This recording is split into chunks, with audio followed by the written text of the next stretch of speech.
Welcome to RSA Conference 2025. We're here recording live in the Cyber Risk TV studio in Broadcast Alley, which is Moscone West. I'm co-host Jeff Mann from Paul Security Weekly, and I'm here today to talk to this gentleman, Idan Plotnik, Yep. who is the co-founder and CEO of a company called Apiiro. Yeah. Eden, welcome Thank you. Thank you very much. to RSAC. Thank you for having me. First time here at RSAC? No, No? so many Been years. coming a while? Yeah.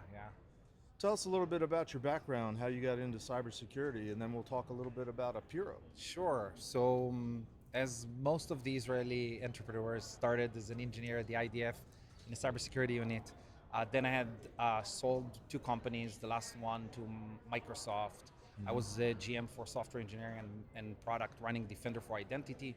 And I felt a challenge that it's still relevant today. And with AI, the pain is even, amplified because you still, to release software to production, you need to go through manual risk assessment questionnaires and meeting compliance requirements and scanning tools. And there are so many noisy alerts that holds back developers. They don't know what to prioritize, they don't know what to fix and how to do it. And this is what we're doing with Apiiro, as an application security platform for the AI era. So how does that work exactly? It's a platform, you build your software within it? Yes, absolutely. So we developed a patent technology called DCA, Deep Code Analysis. So think about, we connect to your source control manager. In a matter of hours, we automatically and continuously map all your software architecture across all changes. And then we enrich data from your own scanners, from your CMDB like ServiceNow, from your runtime environment. And then on top of your software architecture, we identify the risk, we prioritize, and we automatically fix them for the developers. Interesting. And I'm old school, back when you wrote code on like paper and then typed it into a computer. But nowadays it's a lot different, lot different world. A lot of stuff's happening in the cloud. Is your platform in the cloud, or is it something that you build and then you put it in the cloud? So the deployment option of Apiiro is we support all large Fortune 500 companies. Okay. So each company has their own requirements. You can use us as a fully software as a service or deploy us on-prem. We support all the models. But at the moment you connect us to where your code is and your artifacts and your scanners and your security solutions in the cloud, then we give you a centralized risk management across all your software development lifecycle. Okay. We discovered all your AI models in code, AI frameworks. We govern them. We provide a continuous inventory of everything that you have across your software architecture automatically. And at RSA, we just announced first ever in the industry the ability to visualize your software architecture, to automate the threat modeling, to automate the compliance reviews, stop bothering developers with tedious questions of what you have, why you have, who added it, provide evidence to an auditor when they want, to run a PCI review. No more. Let developers focus on bringing business value to the organization. Sure. To release more software, to release more features in a secure manner in the AI era where everyone are using AI code assistants, and AI code assistants are, I would say, clueless and contextless of their understanding of your risk policy in your organization, of your runtime environment. So we take all this context and we enrich the AI code assistants to understand how to help developers write code that is relevant to their organizational policy and fix only vulnerabilities that has an impact, like with high impact and high likelihood on their relevant environment. So AI is obviously the theme this year at RSAC, and I think probably just about every vendor that's here has an AI pitch or angle or solution. It's a word I don't like to use. Um, so obviously that's part of what you guys are doing. But you also said, listeners to our show, Pulse Security Weekly, will know that you say PCI. That's a trigger word for me because I work my day job in the PCI world. I've been a qualified security assessor, a QSA, off and on for the last 20 years, since the very beginning of PCI. Obviously, this whole world has changed in the last 20 years. I personally think that PCI forced a lot of that change. Formal processes, procedures, cleaning up your act. 20 years ago, sensitive data was everywhere, credit card information primarily, and it was being stolen a lot. Yeah. Nowadays, it's not as prolific in terms of where you find it, but it's still a problem. And of course, PCI in the last year has updated to the latest version 4. Yeah. And they actually did a pretty decent job of modernizing the requirements, still preserving the overall structure, but focusing a lot more on modern architectures, the fact that so much is happening in the cloud. Finally, Finally, PCI v4 Yep. is saying what we are saying in the last 5 years. Mm-hmm. When you develop software, you need an inventory. No one has an accurate inventory. So one of the critical requirements for PCI v4 is to have a continuous automated software inventory, not only an SBOM of all your open source dependencies, but all your APIs in code. Where's the PII data lies and go through your application? Yep. Where are your authentication, authorization? Are you using AI models or frameworks in the code? This is your software architecture. Mm-hmm. And the second requirement for PCI v4, which is super interesting, and we invented, I would say, the term material changes, because every day you have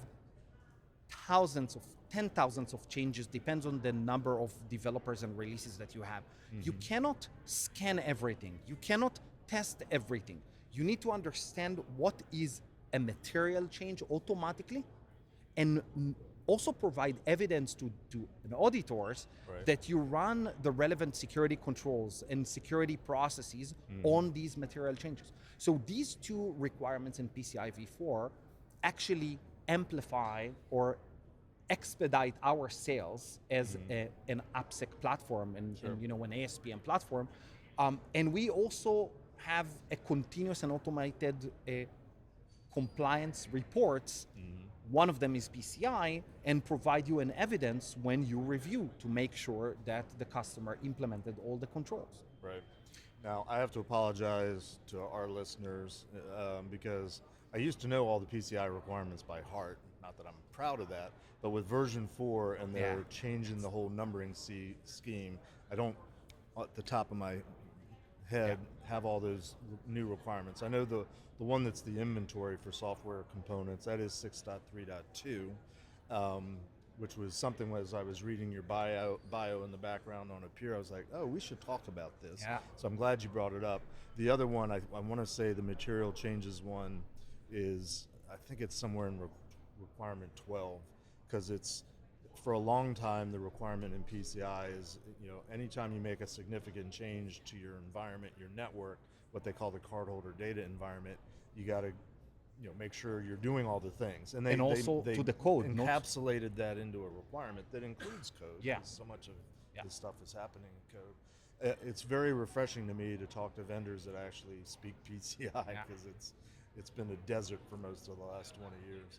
I'm curious though, since the theme and everybody's talking about AI, where do you see AI having the most, positive impact to the whole PCI framework of security, versus where do you think the pitfalls and where AI could come in and be a tool of the bad guys to really continue to go after credit card information? So I will start by saying, before we used AI, like in my head, there are two lanes: protect AI and use AI to protect everything. Okay, Sure. These are two different lanes. Yep. I will focus for a second on using AI, to protect or automate PCI verifications and stuff. So one of the biggest challenges that we learned from working with Fortune 500 companies is that you're getting, I don't know, a JSON format of your SBOM, and no one knows what to do with that. Sure. Okay, it's like it's not readable, and even if it's readable, you don't understand the risk of the application that you are assessing. So what we did, we actually extended it to, and we called it XBOM, extended SBOM, that contains all your APIs in code, all your PII data, all your GenAI frameworks, all your open source dependencies, all your GenAI frameworks and AI models, and we visualize it. Why? Because I would say that AppSec and compliance, it's a data problem, okay? Not another scanner, not another, process. Certainly not a technology problem. Exactly. And what we did is we visualize the software architecture and we augmented automated risk assessment on top of the visualization. So when you go into an assessment, you can actually see it in your own eye and you don't need to go over JSON files, and you understand the threats, you understand the risks in a matter of minutes and not weeks or months of assessments. Right. And it's, by the way, it's continuous. So AI allowed us to analyze code, analyze your policies, your risk policies, analyze the frameworks and the requirements, and analyze runtime data and say, oh, just a second, you have this violation, but in runtime you have a compensating control, then it's okay. So AI allowed us to analyze a lot of data, stitch it together on a graph, okay? Gotcha. Okay?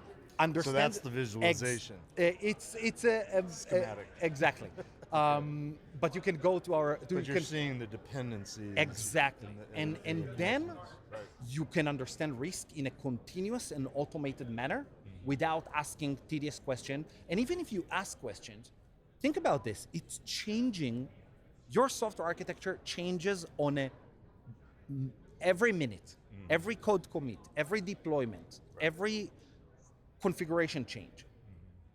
You cannot keep up the pace. And even if you check the box on compliance based on interviews or self-attestation processes, Right.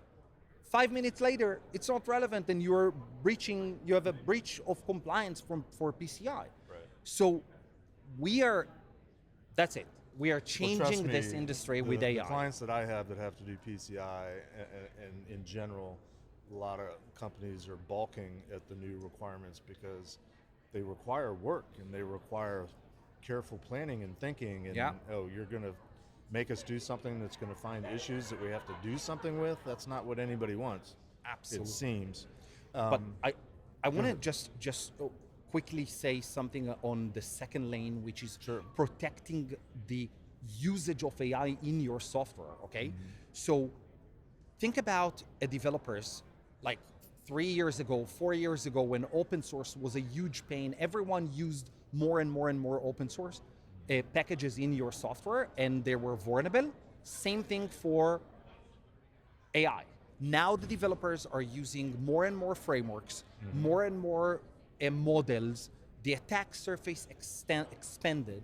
So using our deep code analysis technology, we inventory everything that you have in an automatic manner at the moment the developer is actually using it.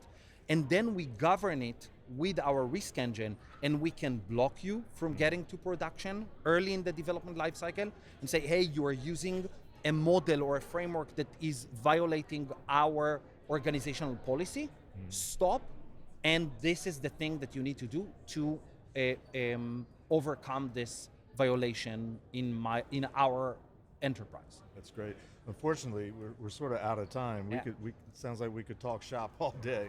I'm excited to see your enthusiasm and again, the fact that you're on top of and aware of the PCI requirements, which is, it's new in version 4, really. The vendors are all of a sudden sitting up and saying, hey, we do that.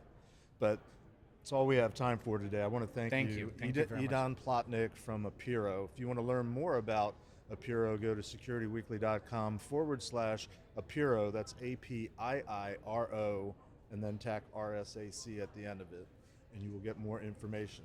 So again, Idan, thank you for the Thank you time very and much thank you for for the having me. conversation.